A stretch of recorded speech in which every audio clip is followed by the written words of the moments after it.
तो हम लोग टाइप्स ऑफ वेक्टर्स को जो पढ़ रहे थे, ये टाइप्स ऑफ वेक्टर का पार्ट 2 है।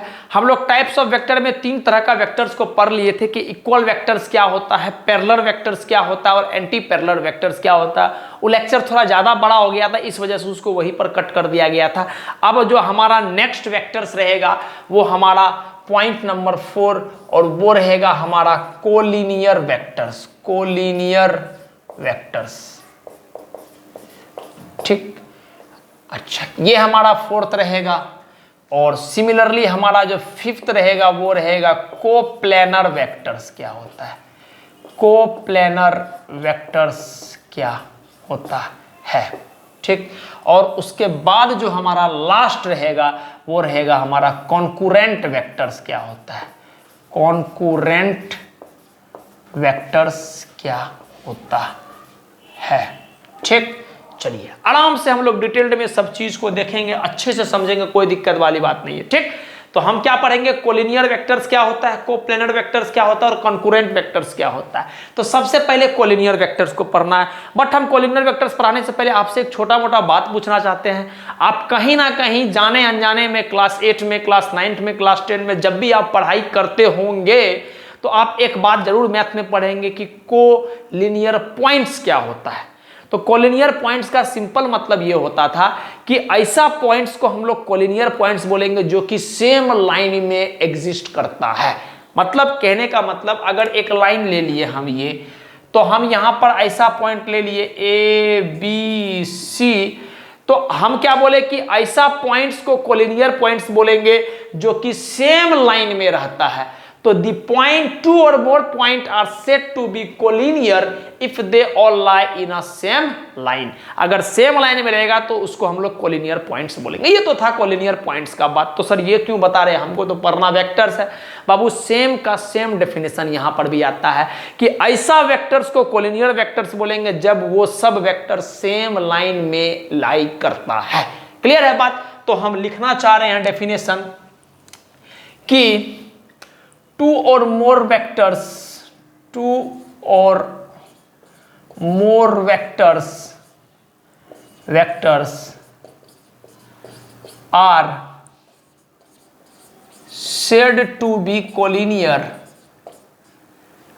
said to be collinear if they all lie on a same line. Lie का मतलब झूठ मत बोल देना, यहां पर झूठ नहीं है, रहने का सेंस में है। Lie on A same line.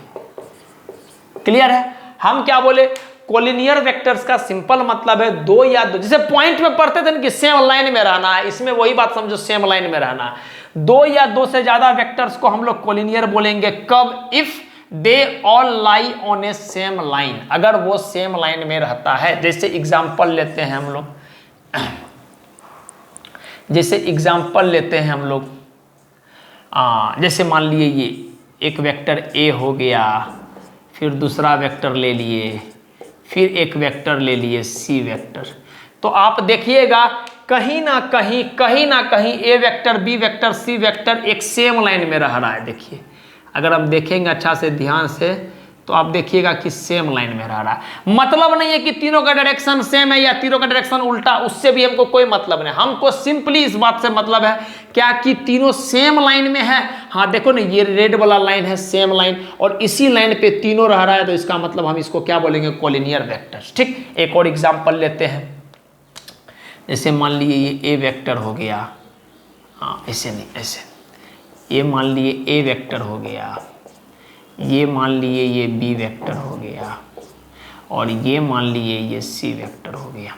ठीक, अब बताइए, देखिए क्या तीनों सेम लाइन में एग्जिस्ट कर रहा है? बिल्कुल सर, ये रेड वाला जो लाइन है ना, इसी लाइन में तीनों का तीनों वेक्टर्स है। देखो ना, ये रेड वाला जो लाइन है ना, इसी लाइन में ए वेक्टर भी है, बी वेक्टर भी है और सी वेक्टर भी है। तो इस वेक्टर्स को, इस तीनों वेक्टर्स को हम लोग क्या बोल देंगे, इस तीनों वेक्टर्स को हम लोग बोल देंगे कोलिनियर वेक्टर्स। क्लियर है? अच्छा, एक और एग्जाम्पल लेते हैं,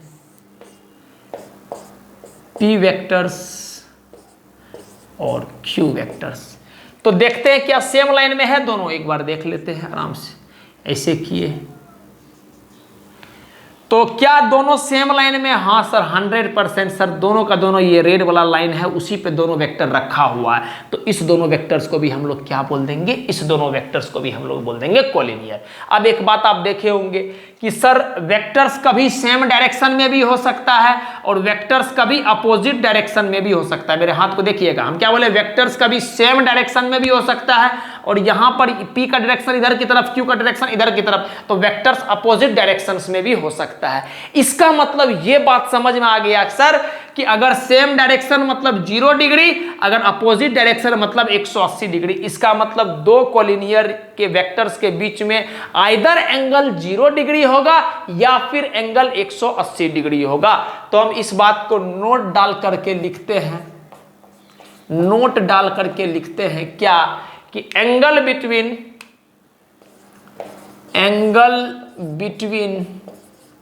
two collinear vectors, angle between two collinear vectors is either 0 degree और 180 degree.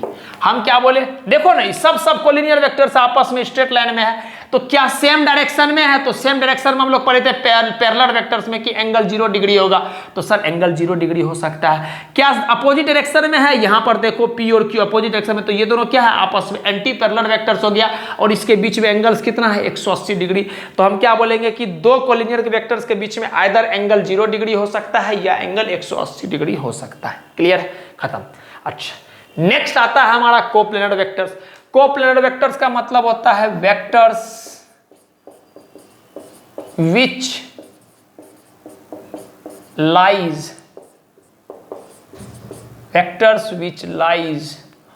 on a same plane। ऐसा वेक्टर्स जो सेम प्लेन में रहता है उसको हम लोग बोल देंगे क्या? उसको हम लोग बोल देंगे कोप्लेनर। कोम वर्ड का मतलब होता है एक, सेम। अब प्लेनर वर्ड का मतलब होता है प्लेन में, तो अगर सेम प्लेन में रहेगा तो हम इसको बोल देंगे कोप्लेनर वेक्टर्स। एग्जांपल देखते हैं। जैसे मेरे पास एक प्लेन ले लिए हम अपने मन से, ये ले लिए अपने पास एक प्लेन, ठीक, ये एक अपने पास प्लेन आ गया, कोई भी एक प्लेन हो सकता है।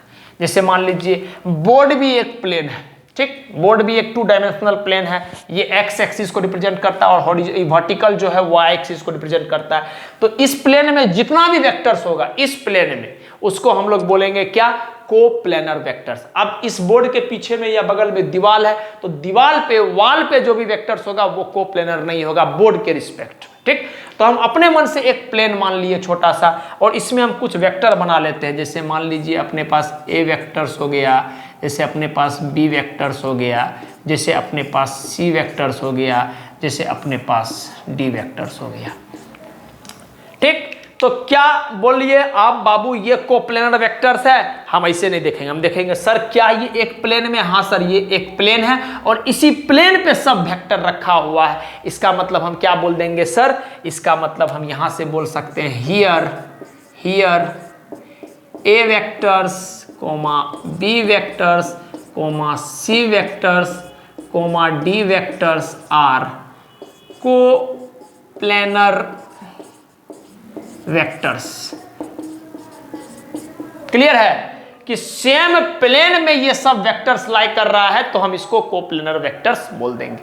क्लियर है बात? जैसे मान लीजिए फॉर एग्जांपल, हम आपको एक छोटा सा एग्जांपल दिखाना चाहते हैं। जैसे मान लीजिए ये एक प्लेन हो गया, ये एक प्लेन हो गया। अब इसमें हम ऐसे करके दो गो वेक्टर्स को रख दिए, तो ये जो कॉपी का प्लेन हो गया, कॉपी का प्लेन में दो वेक्टर्स रखा हुआ है, भले अपोजिट डायरेक्शन में, एक का डायरेक्शन इधर की तरफ, एक का डायरेक्शन इधर की, लेकिन दोनों एक ही प्लेन में रखा हुआ है। इसका मतलब इस दोनों वेक्टर्स को हम लोग बोल देंगे कोप्लेनर वेक्टर्स।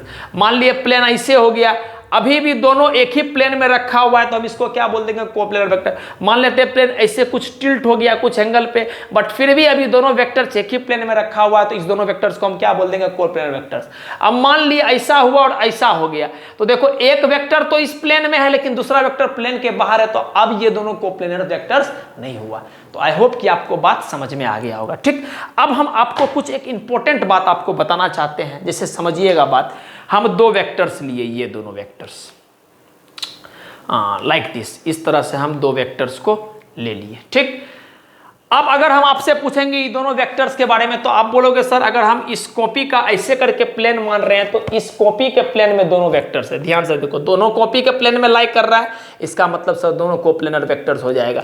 चलो ई वेक्टर को ऐसे ले लिए, अब देखते हैं तो हम बोलेंगे सर यहां से देखो इस कॉपी को ऐसे लगा दो, कॉपी के प्लेन में दोनों का दोनों वेक्टर आपको दिख तो रहा है ना, दोनों का दोनों वेक्टर कॉपी का प्लेन में लाई कर रहा है, इसका मतलब दोनों क्या हो जाएगा, कोप्लेनर वेक्टर्स। आप बोलेगा सर ऐसे नहीं ऐसे ले लो, तो हम बोलेंगे बहुत बढ़िया, देखो कॉपी का प्लेन को मान लो और दोनों को दोनों वेक्टर देखो एक ही प्लेन में लाई कर रहा है। क्लियर है? कहने का मतलब ये है कि अगर ये दो वेक्टर ऐसे है तो हम इसको एक प्लेन मान लिए ऐसे करके, तो ये कोप्लेनर हो गया। ऐसे है तो इसको एक प्लेन मान लिए, फिर भी ये कोप्लेनर हो गया।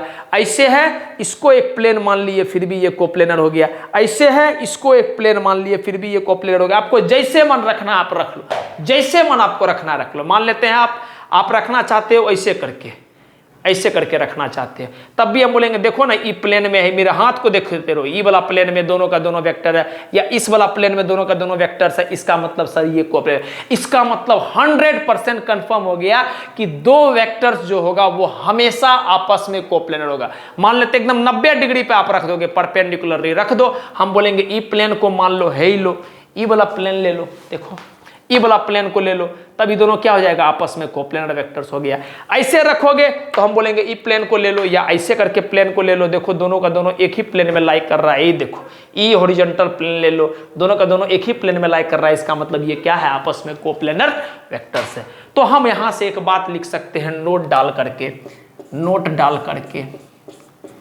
क्या सबसे पहला पॉइंट क्या कि टू वेक्टर्स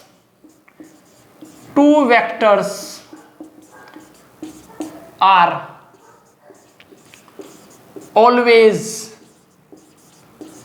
कोप्लेनर। ठीक, दो वेक्टर्स जो होगा, प्लीज इस बात को प्लीज ध्यान में रखिएगा, समझ में आ गया होगा आपको बात।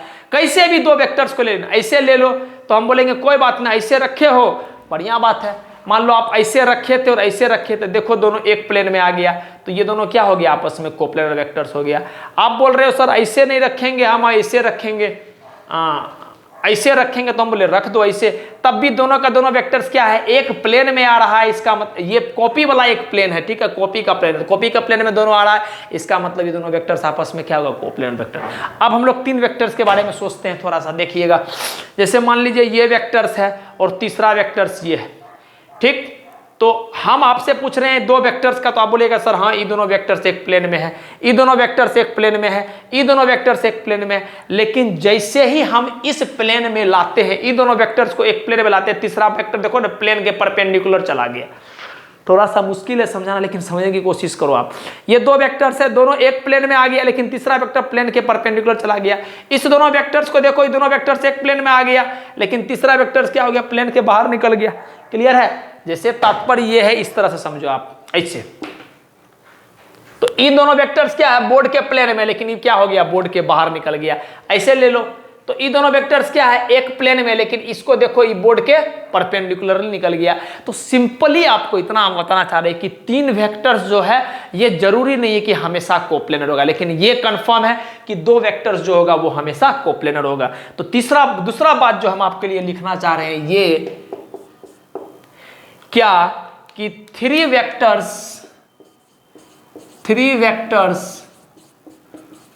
Are not always coplanar. ठीक, अब हम मान लिए इस पूरा जिस रूम में हम वीडियो क्रिएट कर रहे हैं, बना रहे हैं, उस रूम को ही एक प्लेन मान लिए, तो उस प्लेन में तीनों का तीनों वेक्टर्स है, तो कैसे भी तीनों को रख दो तो तीनों आपस में कोप्लेनर हो जाएगा। लेकिन ऐसे आप जैसे रखना चाहते हो ऐसे रखोगे तो दो वेक्टर्स प्लेन में है, लेकिन तीसरा को जैसे रखोगे तो देखो तीसरा प्लेन, इस प्लेन को आप मान लो ये जो प्लेन है, इस प्लेन के परपेंडिकुलर आ गया तीसरा वेक्टर, या आगे रख रहे हो तो ये प्लेन के बाहर निकल गया तीसरा वेक्टर। या आप ऐसे छोड़ रहे हो, ये ब्लैक वाला को हम प्लेन में लेते हैं तो ले लो प्लेन में, लेकिन ये प्लेन के ऊपर आ गया या ये प्लेन के नीचे चला जाएगा। तो कहीं ना कहीं तीसरा वेक्टर बाहर निकल ही जा रहा होगा। इस वजह से जरूरी नहीं है कि तीसरा वेक्टर हमेशा कोप्लेनर होगा, लेकिन ये 100% कंफर्म है कि दो वेक्टर्स आपको जैसे रखना है ऐसे रखना है, ऐसे रखना है, ऐसे जैसे रखना रख दो, दो वेक्टर्स हमेशा ऑलवेज कोप्लेनर होगा, मतलब एक प्लेन में लाइक करेगा। क्लियर है? कंडीशन इज दैट कि प्लेन बदलते चला जाएगा, उसके लिए दिक्कत, लेकिन हमेशा कोई ना कोई प्लेन में लाइक कर ही रहा होगा। ठीक। तीसरा बात आता है कंकरेंट वेक्टर्स। वेक्टर्स, ऐसा vectors whose line of action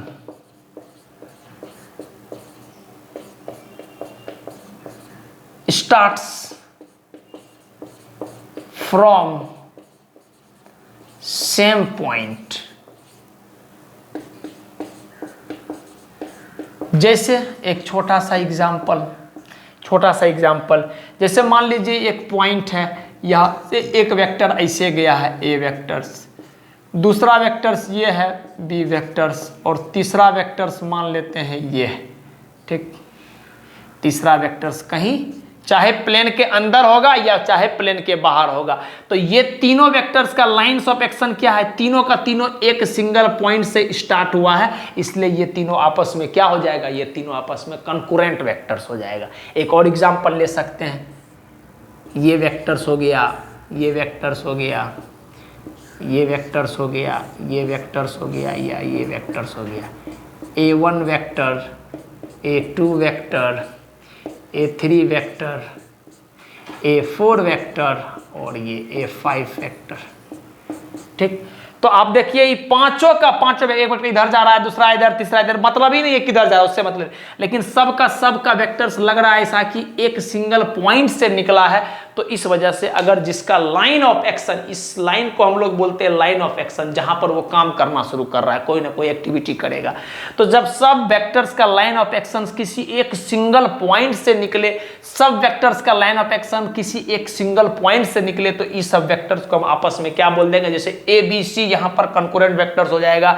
similarly A1 A2 A3, A2 कहां गया है ही नहीं, A1 A2 A3 है, A1 A2 A3 A4 A5, ये सब क्या है, आपस में कंकरेंट वेक्टर्स होगा।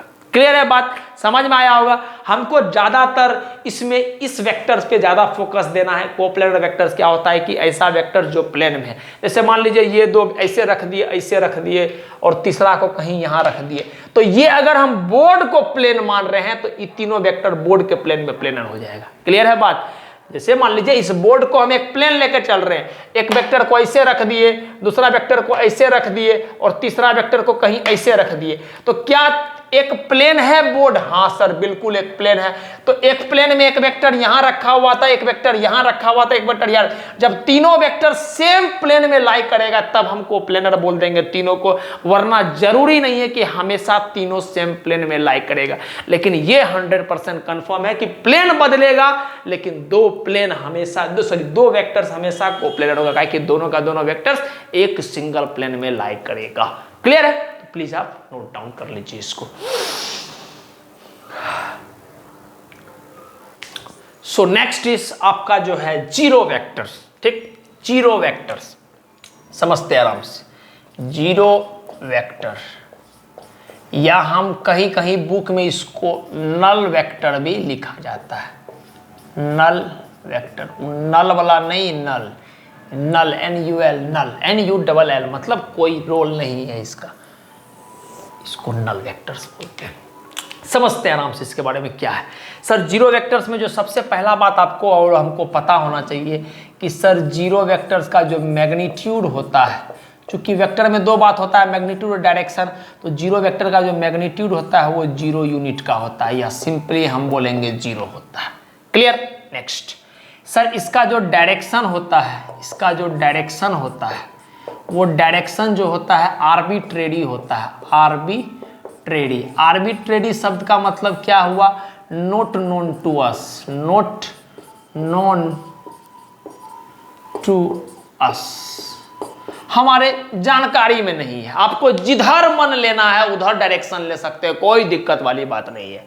जो आपको जीरो वेक्टर का डायरेक्शन लेने का मन हो, कि जीरो वेक्टर ही है, मैग्नीट्यूड जीरो नहीं है के बराबर है, तो किधरों डायरेक्शन ले लो, कोई फर्क नहीं पड़ने वाला है। तो बेसिकली पता होना चाहिए आपको कि जीरो वेक्टर का मैग्नीट्यूड 0 होता है और उसका जो डायरेक्शन होता है वो आर्बिट्रेरी होता है। आर्बिट्रेरी का मतलब होता है कि हमारे फिजिक्स के सेंस में हमको पता नहीं है, आपको जिधर लेना आप ले सकते हो, कोई दिक्कत नहीं है। ठीक, नेक्स्ट इसको रिप्रेजेंट कैसे करते हैं? इट इज रिप्रेजेंटेड बाय, चाहे इसको सिंपली जीरो के ऊपर में एरो लगा दो तो ये हो जाएगा जीरो वेक्टर, या सिंपली हम इसको स्केलर फॉर्म में भी लिख सकते हैं। लेकिन सवाल वाला को ये बात सिग्निफाई कर देना चाहिए कि ये वेक्टर होगा। अगर वो सिग्निफाई नहीं किया है कि ये वेक्टर है तब हम इसको स्केलर मान के चलेंगे, मतलब जीरो करके कोई नंबर लिखा हुआ है। लेकिन अगर सवाल वाला बोल दिया है कि अपने पास एक जीरो वेक्टर है जीरो, इसका मतलब ये जो जीरो है ये अपना वेक्टर है। तो चाहे कभी कभी ऐसे भी लिखा रहेगा, कभी कभी ऐसे भी लिखा रहेगा, ये आपको हमको पता है कि आपको कंफ्यूजन हो सकता है कि सर ये तो नंबर हो गया एक तरह से स्केलर के फॉर्म में लिखा हुआ। हाँ, जब भी इस तरह से लिखा रहेगा तो सवाल वाला आपको सिग्निफाई कर देगा कि जीरो जो है एक वेक्टर है, मतलब वो जीरो वेक्टर है। वरना अगर इसे लिखा हुआ था तो कुछ सोचना ही नहीं है कि एरो लगा हुआ है, इसका मतलब वेक्टर क्वांटिटी को ही ये रिप्रेजेंट कर रहा होगा। क्लियर है? इससे ज्यादा कुछ दिमाग नहीं लगाना है जीरो वेक्टर्स में, इतना काफी है। मैग्नीट्यूड जीरो, डायरेक्शन आर्बिट्रेरी हमारी जानकारी में नहीं है, आपको जो लेना है ले सकते हैं, कोई दिक्कत वाली बात नहीं, और इसको इस तरह से लिखा जाता है। नेक्स्ट इस हमारा जो आखिरी है वो है हमारा unit vectors.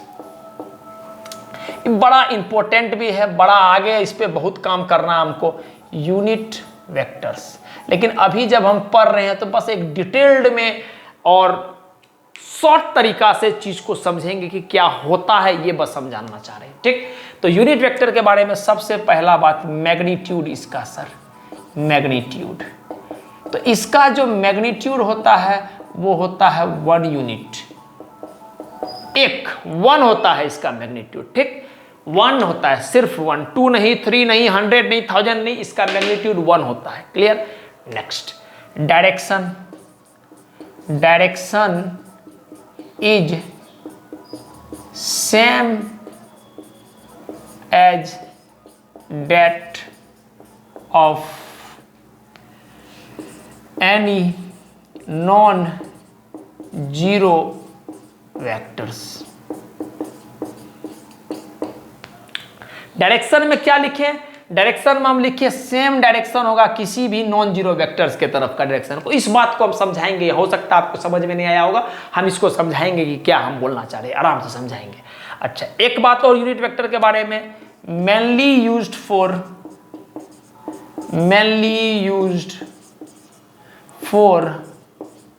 Direction purpose, mainly used for direction purpose। ठीक, हमको जब भी किसी भी वेक्टर का डायरेक्शन बताना होगा, जब भी किसी भी वेक्टर का डायरेक्शन बताना होगा, हम इसको थोड़ा बंद कर देते हैं कि थोड़ा यूनिट वेक्टर में लिखना पड़ेगा बात को। जब भी किसी भी वेक्टर का डायरेक्शन बताना होगा तो हम हमेशा यूनिट वेक्टर का इस्तेमाल करते हैं। क्लियर हो गया बात? बस आगे आगे अब लिखते हैं, इसको रिप्रेजेंट कैसे करते हैं? तो इट इज रिप्रेजेंटेड बाय,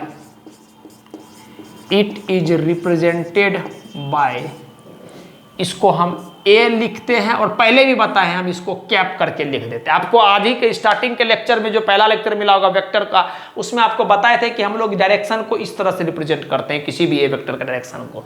तो हम इसको रिप्रेजेंट कैसे करते हैं? ए और ऊपर में ऐसे करके एरो मार देते हैं इस तरह से।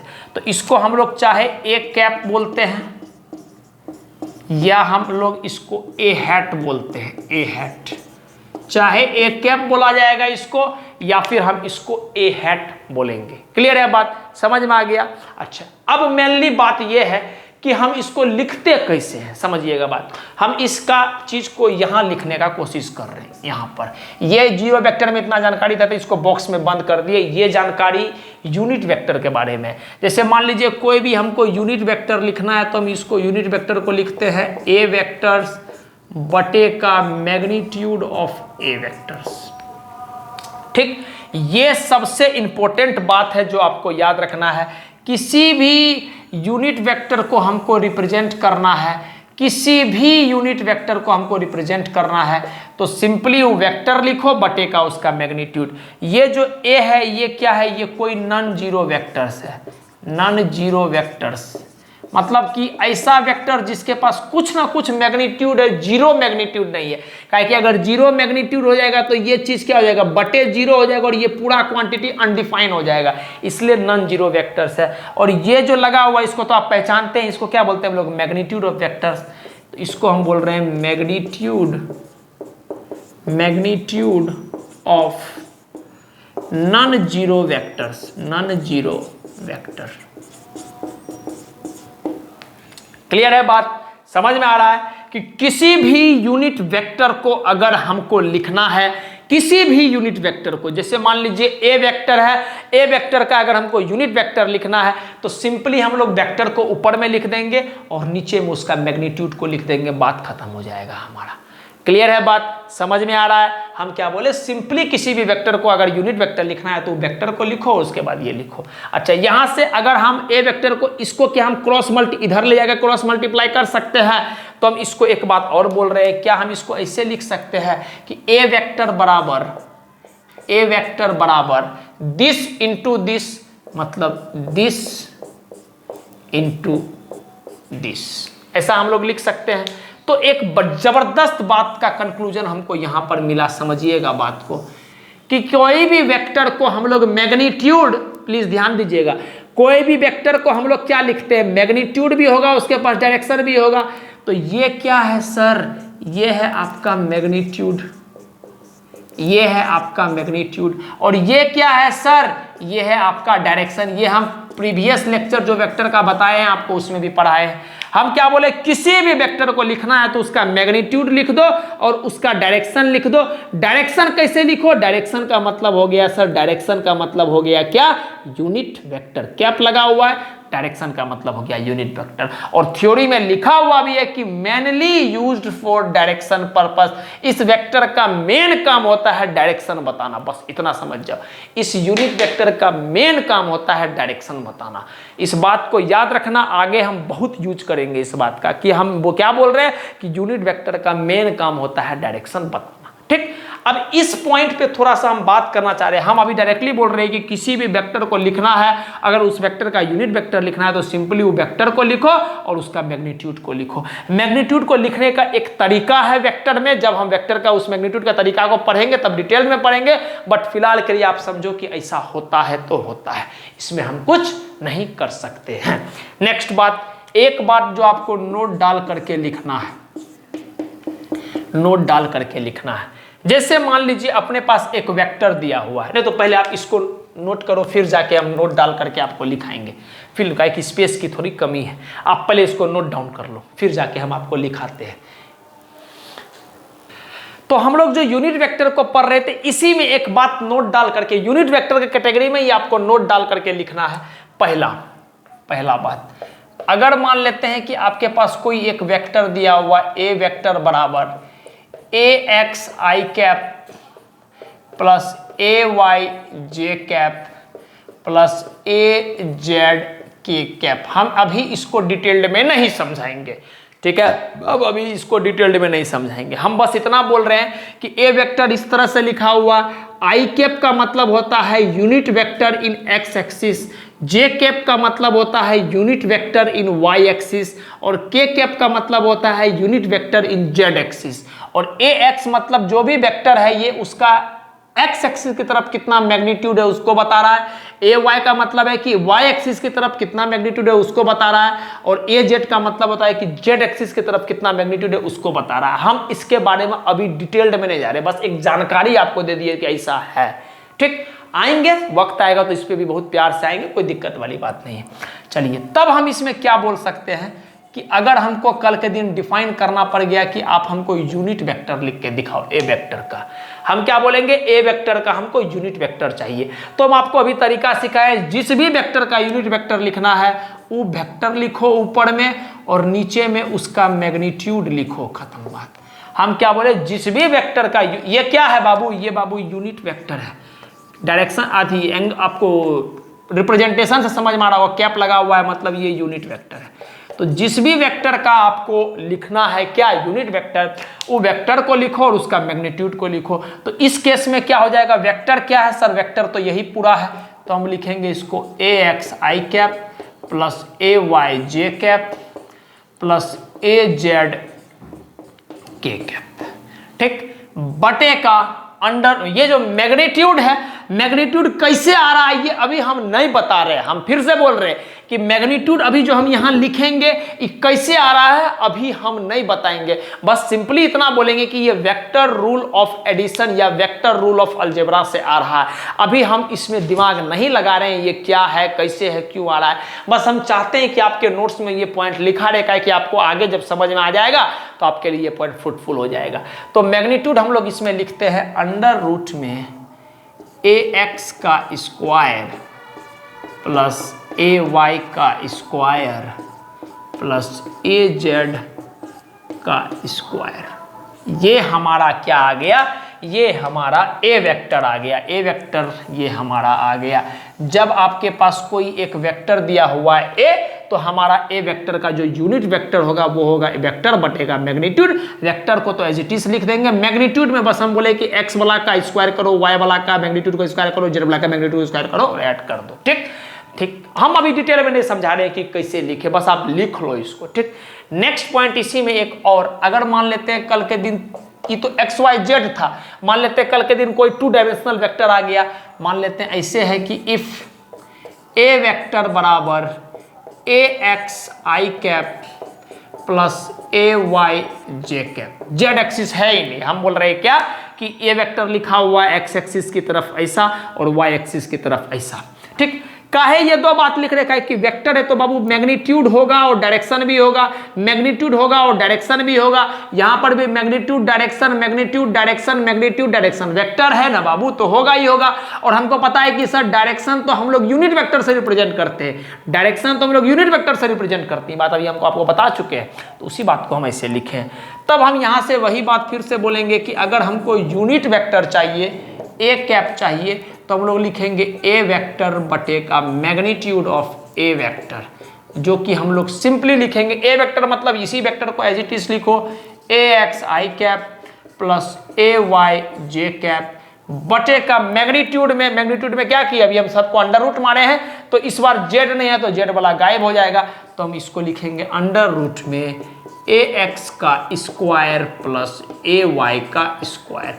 हम अभी आपको ये बात एक्सेप्ट कर रहे हैं कि हम आपको नहीं बता रहे हैं ये बात कि कहाँ से आया, बस सिंपली बोल रहे हैं कि वेक्टर लॉ ऑफ अलजेब्रा से आया है। क्या होता है ये सब आगे हम बात करेंगे, ठीक। तो बस हम चाहते थे कि आपके नोट्स में ये पॉइंट होना चाहिए इस तरह से, काहे कि जब आप पढ़ रहे हैं तो एक जानकारी तरीका से रहेगा चीज़ तो आपके लिए फायदेमंद रहेगा। क्लियर है बात? आई होप कि आपको बात समझ में आया होगा। तो प्लीज़ इस बात को आप नोट डाउन कर लीजिए। उसके बाद एक सवाल सिर्फ लेंगे और उस सवाल के बाद हमारा जो वेक्टर्स का टाइप्स है वो पूरा रूप से खत्म हो जाएगा। और अगला बार जो हम लोग को नेक्स्ट जो भी लेक्चर मिलेगा वो हमारा रहेगा पैरेलल शिफ्ट ऑफ वेक्टर्स पे रहेगा लेक्चर, और एंगल बिटवीन दी वेक्टर्स पे लेक्चर रहेगा। तो प्लीज़ आप इसको नोट डाउन कर लीजिए। अब एक लास्ट सवाल आपके पास, सवाल ये है कि कौन सा वेक्टर जो है हमारा प्लेनर है और कौन सा वेक्टर हमारा को प्लेनर नहीं है। या सिंपली समझो तो ये सवाल पूछ रहा है which of the following vectors are coplanar, ठीक। आपके पास प्लेन दिया हुआ ये वाला जो है आपका प्लेन है, ये जो चीज है ये पूरा आपका प्लेन है। तो हमको बोलना है कि कौन सा वेक्टर प्लेनर है। आप ऐसा मत समझो बोर्ड के प्लेन का हम बात कर रहे हैं, आपका प्लेन ये वाला है बाबू, ये वाला जो बनाया हुआ है रेक्टेंगल टाइप का, ये आपका प्लेन है, ठीक। तो हम लिख रहे हैं कोप्लेनर वेक्टर्स कौन है। जितना अभी तक हम थ्योरी पढ़े, जितना सीखे हैं उसके बेसिस पे कोप्लेनर वेक्टर। सबसे पहला बात, कोप्लेनर वेक्टर्स क्या होता है सर? ऐसा वेक्टर्स जो कि एक प्लेन में लाई करता है। जैसे आपके पास ये वाला एक प्लेन है तो इस प्लेन में जितना वेक्टर्स लाई करेगा वो कोप्लेनर। कौन कौन लाई कर रहा है इस प्लेन में? ए लाई कर रहा है, बी लाई कर रहा है, सी लाई कर रहा है और जी लाई कर रहा है। तो हम क्या बोलेंगे? ए वेक्टर्स, बी वेक्टर्स, सी वेक्टर्स और जी वेक्टर्स जो है आपका वो कोप्लेनर वेक्टर्स है। क्लियर है बात? इतना ही सवाल था। सवाल था कि कौन सा वेक्टर कोप्लेनर है, तो हम बोलेंगे सर ऐसा वेक्टर्स जो कि इस प्लेन में लाई कर रहा है उसको हम कोप्लेनर वेक्टर्स बोल देंगे। हम इस बात में एकदम इंटरेस्टेड नहीं है कि प्लेन के बाहर वाला वेक्टर का क्या हाल है। हमको जो सवाल वाला बोल रहा है कि इस प्लेन को लेके तुम सॉल्व करो, तो हम उसको सॉल्व करके अपना आंसर लिख दिए। अब अगर मान लीजिए हम इस बोर्ड को पूरा प्लेन मान लेंगे, बोर्ड को पूरा प्लेन मान लेंगे, तो बोर्ड को अगर प्लेन मान लिए तो ये प्लेन हो गया, तो इस प्लेन में ए बी है, b b, c b, d b, g b, h b, e b, f b, सब का सब है, तो बोर्ड के प्लेन में सब का सब प्लेनर हो जाएगा। ठीक, तो अगर आप चाहोगे तो इस बात को लिख सकते हैं, all the given vectors are coplanar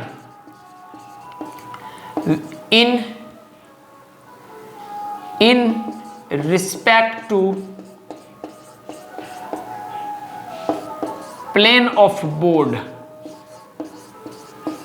board भी नहीं बोलो, व्हाइट बोर्ड जिसपे हम लिख रहे हैं उस पर, व्हाइट बोर्ड, या आप कॉपी में लिख रहे होंगे नोट्स में तो आप बोल सकते हैं with in respect to the plane of copy या फिर पेज, जिस पेज पे आप लिख रहे हैं।